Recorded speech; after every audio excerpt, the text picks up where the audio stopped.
Ladies and gentlemen, my name is Tokimaru, and today we're doing something a little bit different. This is going to be a sort of a, mostly a rambling off the top of my head about some things that I wanted to talk about regarding some recent gaming drama. We all have drama, don't we? I wrote down a few notes, but other than that, this is mostly going to be off the top of my head, so if I end up repeating a few things, sorry about that. I'm not sure how much this is going to get edited down. So, as of this recording, the Game Awards happened last week, and there's been a lot of discourse going around, but that's not really anything new. You know, award shows are always contentious, and you know what? I get it. I too have a lot of issues when it comes to the Game Awards themselves, and just the overall structure and integrity. What I think about, like, how they do awards, the general, like the entire show. I have a lot to say about the Game Awards, but that's not going to be the main focus of this video. Today we're going to be talking about the fallout of the Clair Obscur Expedition 33, winning several awards all across the board, but most specifically, Best Indie Game. Now, I would like to preface this by saying this video is not about the game itself. It's not about the game. I'm not going to be talking about whether or not Expedition 33 is a good game. I haven't played it.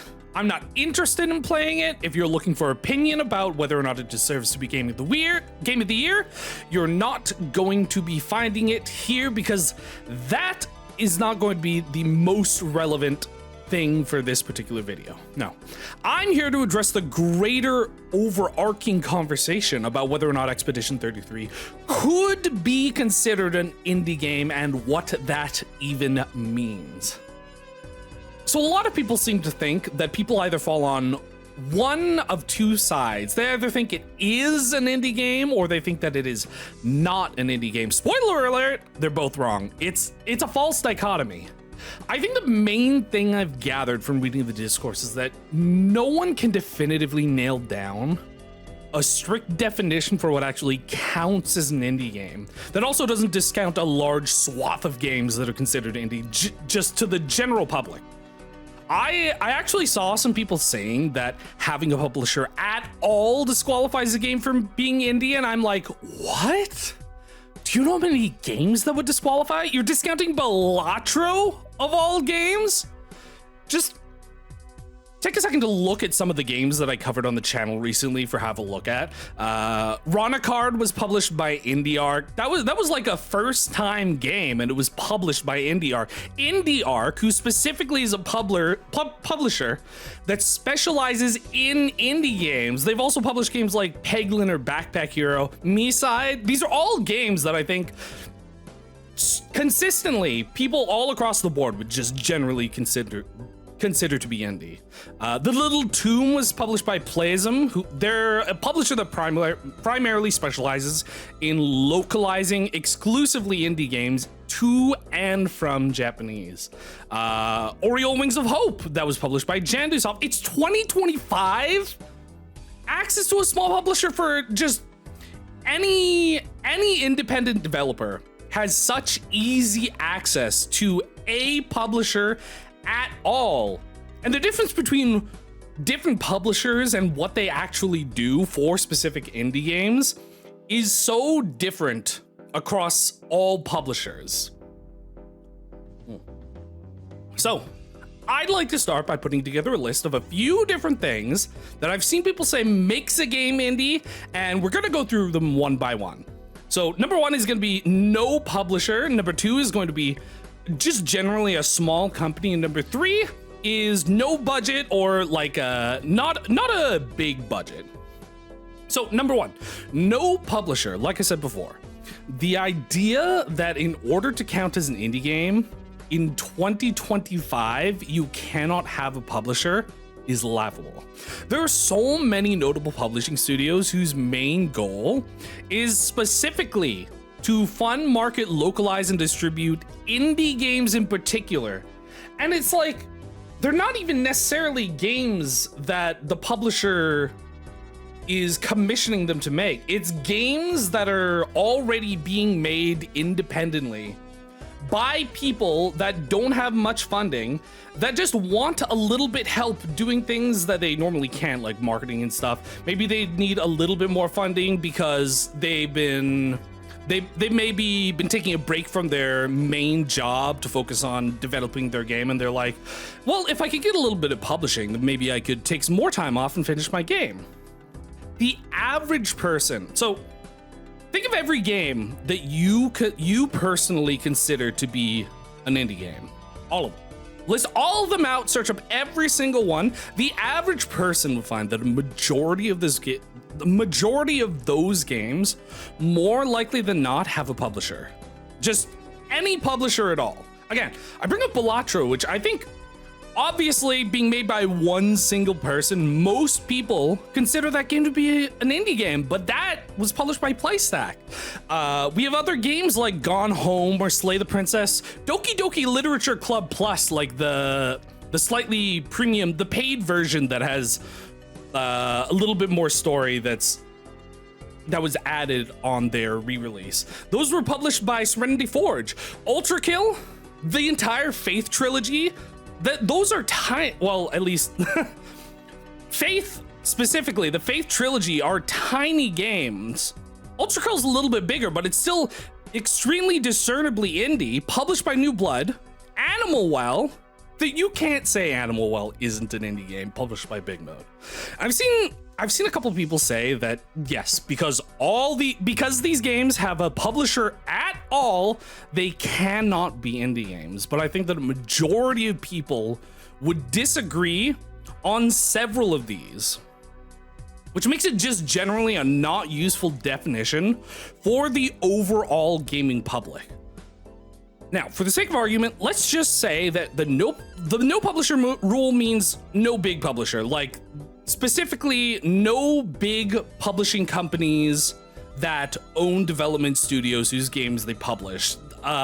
This would primarily refer to games published by companies like Nintendo or Microsoft, Ubisoft, EA, etc., etc., etc. I've seen a lot of people say, oh no, having a publisher is fine, but big publishers like Kepler, which is the company that published Clair Obscur, makes it a AAA game. I think that this is a definition that, while I can understand the general intent of it, it still gets a bit iffy in some places, especially with Kepler in particular. Kepler Interactive is in sort of a weird place in this particular sense, because while, sure, they have a fairly large budget, you could consider them to be a large company, but they aren't really all that much like my previous examples of well-known big publishers, quote unquote. The company's pretty new. It was only founded like 4 years ago, and was sort of a combination of several different indie studios that are trying to pool their resources together to go out of their way to fund indie games. And they don't like have that huge of a publishing catalog. They only have 50 employees. 50 sounds like a lot when you're like, oh, I think an indie game has like one developer. 50 employees in the grand scheme of things isn't that much. And like Serenity Forge, who I mentioned previously, they have over 40 employees. New Blood has like 50. That's like basically the same amount of employees that Kepler has. So like, really the disparity in the purported size doesn't really exist.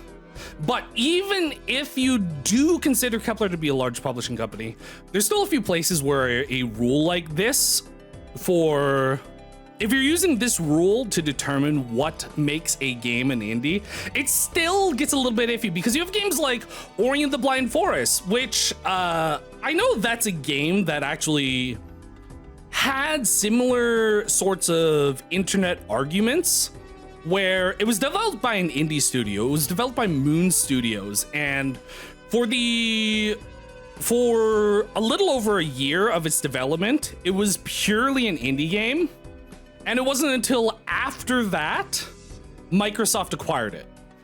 So it's like, does that count? I think a lot of people actually consider Ori and the Blind Forest to be an indie game. I'm pretty sure it won several indie awards. And here's another example. So a game that I really enjoyed, I actually played it recently for the channel. Cadence of Hyrule is developed by Brace Yourself. Obviously, for those of you that don't know, they made an indie game called Crypt of the Necrodancer, and they actually recently released another game, which is a sort of spin-off sequel called Rift of the Necrodancer.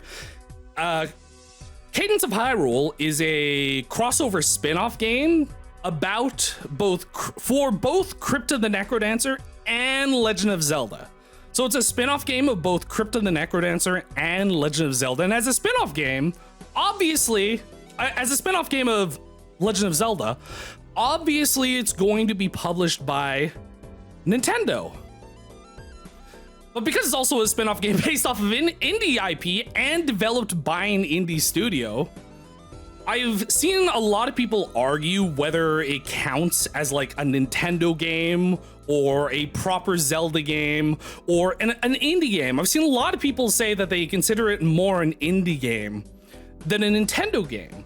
Because despite the fact that it was published by Nintendo, and Nintendo helped to work on the game, it was primarily developed by primarily developed by an indie company, which puts it in a little bit of a weird zone. So I think that there are actually a lot of games that sort of fit into this weird zone that I think makes it really difficult to use as an actual definition or rule for what can be considered an indie game.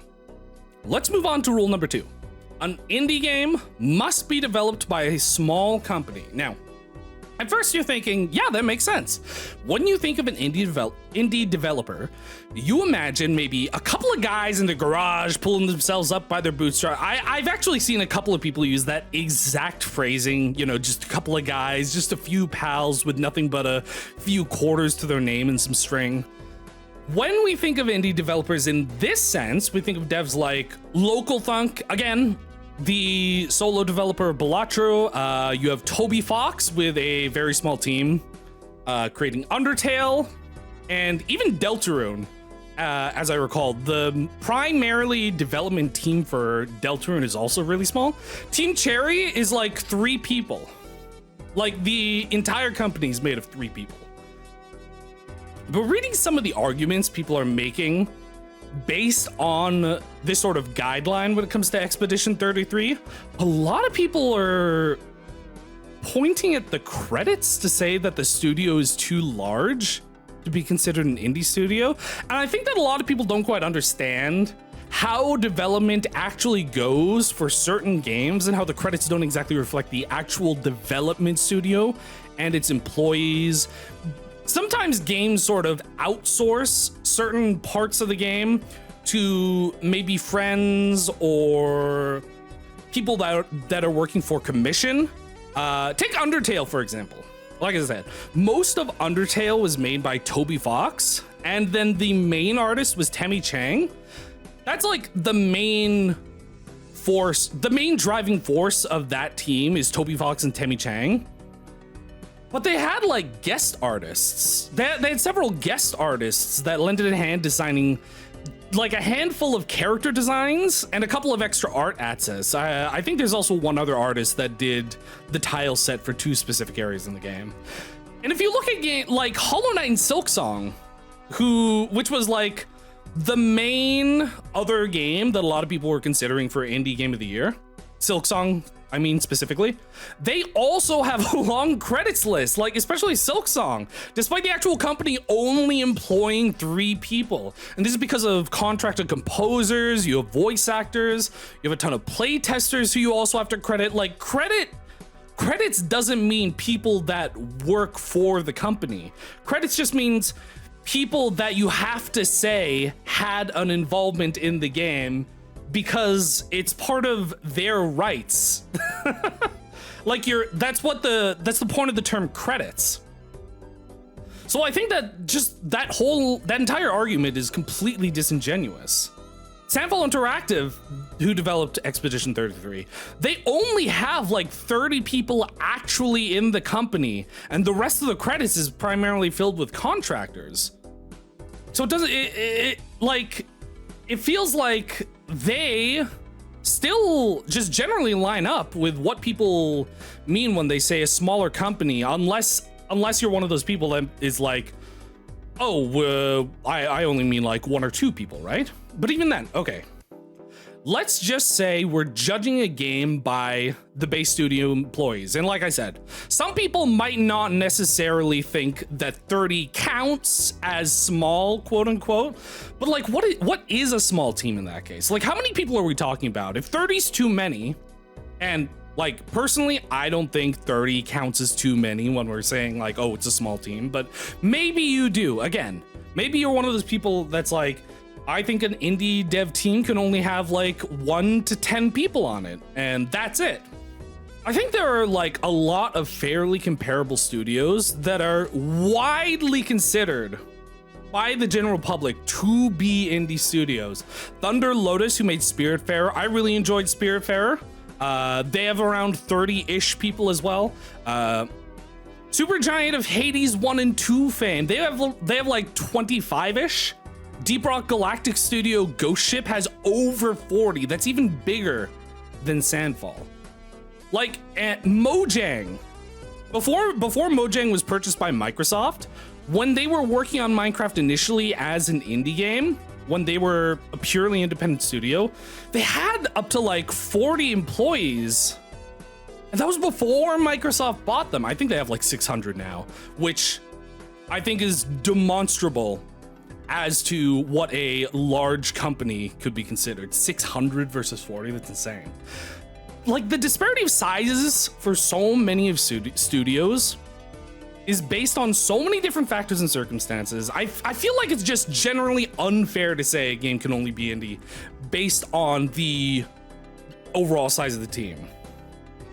Number 3, an indie game does not have a budget. Or, you know, not a big budget. I don't think anyone really expects a developer to create a game with only a handful of quarters and some string. I think that's like a meme. Like, obviously, a lot of first-time developers are going to be making things in their free time or just for fun. But I think a lot of indie game companies just generally have a bigger budget than that.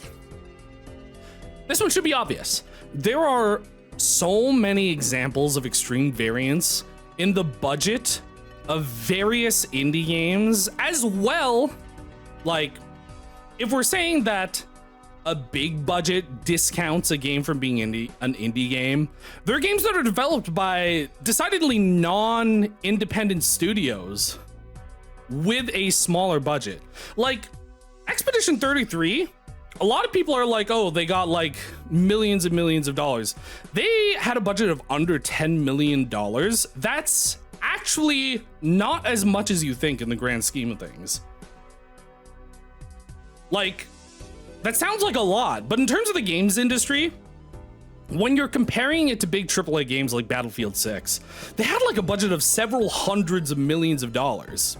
That's like not even 100 million. I think it was like 2 to 3-ish millions of dollars. Yeah, I might be wrong on that figure. I don't have an exact number. And I don't have a direct source on this one. This is something I've seen going around a lot. So take this with an extreme grain of salt. But the general estimation for the budget, because you can make mathematical estimations on these things. Obviously, you're not going to get it exactly the way it should be. But Hades 1 and 2, the estimated budget for that game is around 15-ish million for each of them. Hades 1 is probably a little bit less than Hades 2. But like, that's still around the same size or larger than Expedition 33. Even like a self-published game like Another Crab's Treasure, that game had a budget of over $1 million. If you're like, oh, if you're in the millions, then that doesn't count. That was an indie game with over $1 million in budget, which is like much closer to Expedition 33 than Expedition 33 is to the average AAA game. Like 1 million to 10 million is such a smaller jump than 10 million to over 100 million. It's crazy. But even then, like, there's the obvious examples of non-independent studios, like I mentioned before, that publish games comparable to to what some might consider indie. So for example, you got companies like Ubisoft. I don't know if you remember, but they've developed games like Valiant Hearts or Child of Light.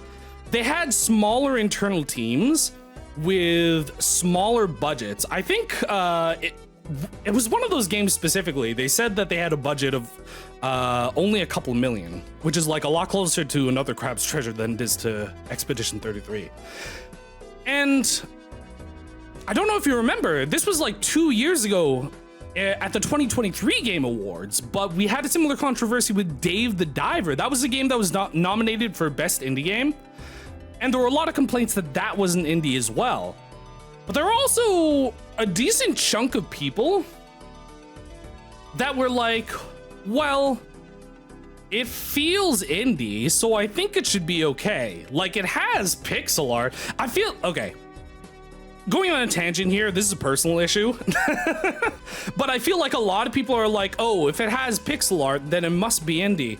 Because I think people equate pixel art to looking bad, and looking bad because they don't have the money to make it look good. But like, pixel art is an art style. I love doing pixel art as an art style. Like, it looks, I think pixel art looks good. I mean, obviously, if you do good pixel art, it looks good. If you do bad pixel art, which it's very easy to do bad pixel art, it's going to look bad. But like, Dave the Diver had some really, really good pixel animation in that game. And I think a lot of people consider pixel art to be a sign of like a low budget, which is why a lot of people ended up sort of defending Dave the Diver, saying it's pretty indie, it feels indie, it should count as indie. But like, that game was developed by Nexon. Well, not exactly Nexon. It was developed by a subdivision of Nexon called Mint Rocket. It's similar to Ubisoft, where they had a smaller internal development team. Mint Rocket is a small subdivision of Nexon. And like, this is another one where I don't have a source for it, but the general estimate for the budget of that game is like under $10 million. And I think, again, if you're one of those people that are like, pixel art is a sign of a smaller budget, that's pretty, it's like, obviously it's less than Expedition 33, but it's pretty comparable. But again, obviously, large corporations can scale down their games and budgets. Now, I've seen a few arguments that an indie studio could have a fairly big budget, but it can't be from outside funding. That's the main rule. It can't be from outside funding because they're an independent studio, which is like, that goes back to, well, they can't have a publisher, but obviously an indie game can have a publisher. And this is sort of an exception that I've seen some people make because they like Hades 2 and Silksong, and they want those to be considered indie in their overall circle that they put indie games into. Because they consider like the money that they made from their previous games, for like specifically in regards to Hades 2 and Silksong, the money they made from their previous games is like more fair, whatever that means. However, again, that leads us back to the discussion about publishers and their role in the indie games market. But let's assume for a second that we're only counting self-published games.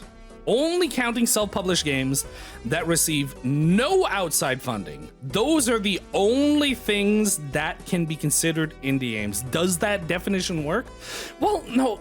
Again, the problem is that excludes so many indie games that receive money from things like crowdfunding campaigns.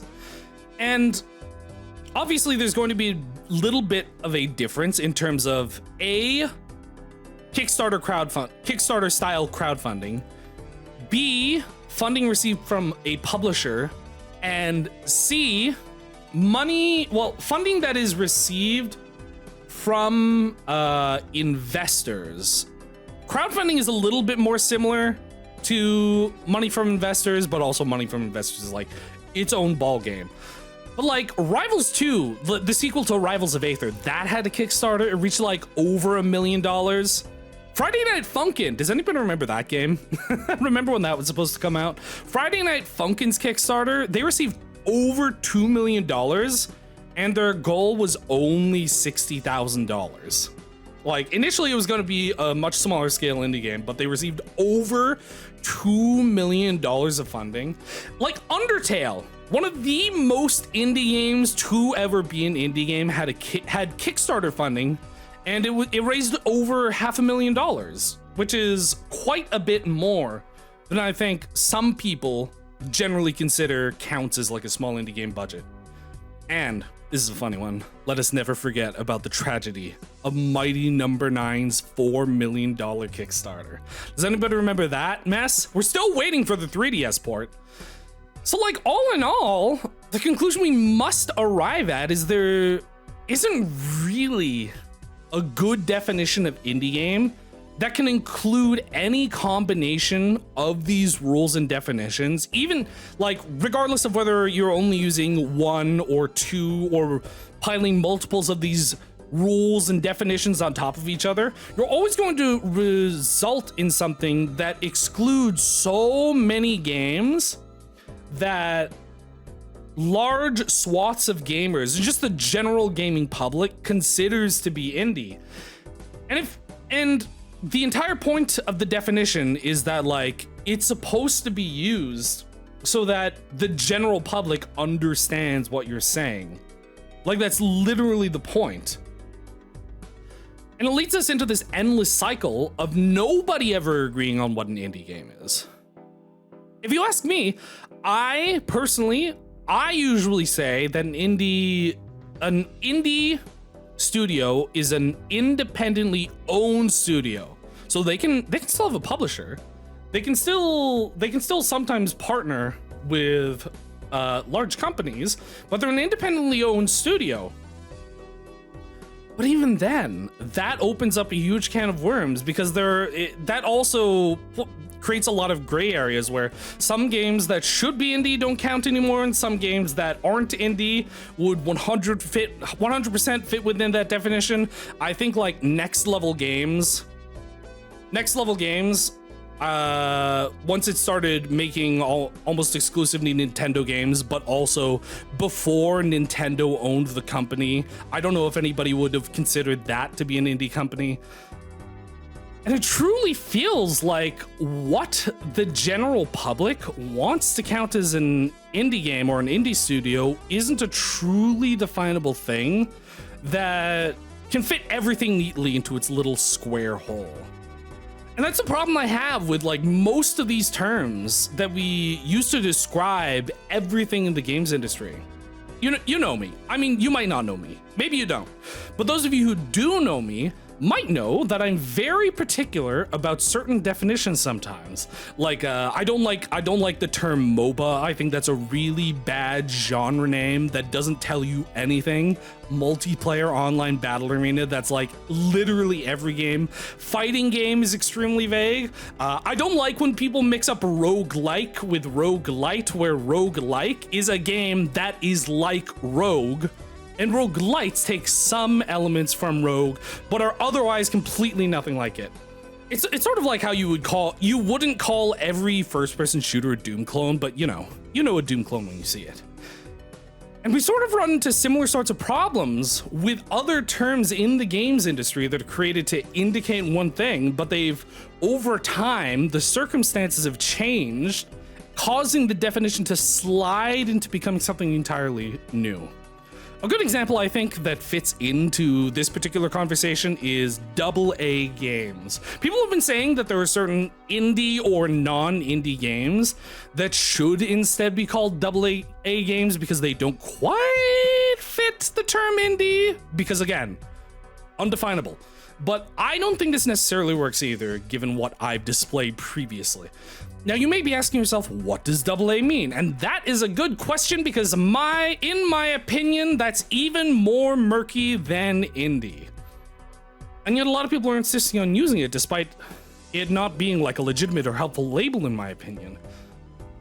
AA is derived from AAA, which is a term that people use to describe games produced by large studios like, again, Ubisoft, Nintendo, etc., Sony, you know. The term originally came from Wall Street to describe investments that are low risk and that are almost guaranteed to make a return. And this, in turn, was eventually used by the movie industry to describe a sure bet, like a movie that was guaranteed to be a hit and was guaranteed to be a profit. And that's sort of where the games industry gets its definition of AAA from. It's a game that's a commercial success and a financial success. Like, no matter what, we are making a game and it is a AAA game, so we are going to make our money back on it because everybody's going to love it, or at least everybody's going to buy it. But over time, the term sort of morphed and changed because nowadays people simply use it to describe the budget of a game. Like, big companies with big budgets are called AAA developers, so this must be because they have a AAA amount of money, right? Not quite, because like AAA amount of money doesn't mean anything. The reason people think AAA means big budget nowadays is because big companies had enough money that they could pay a large amount of highly skilled developers over a long period of time, which would result in a game that would be guaranteed to be a success, which is why they were labeled AAA. But nowadays, companies aren't spending hundreds of millions of dollars to pay for a quality product. They're just spending hundreds of millions of dollars to sort of construct what would you call it?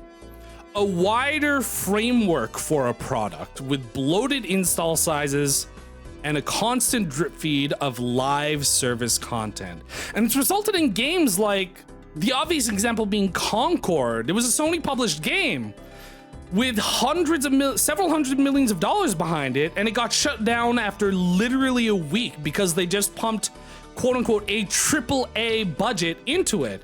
But like, obviously it failed, so it can't possibly be a AAA game. But because the definition is sort of slid, it's like moved, because over time we've used it to describe one thing that also happened to fit another parameter and sort of slid.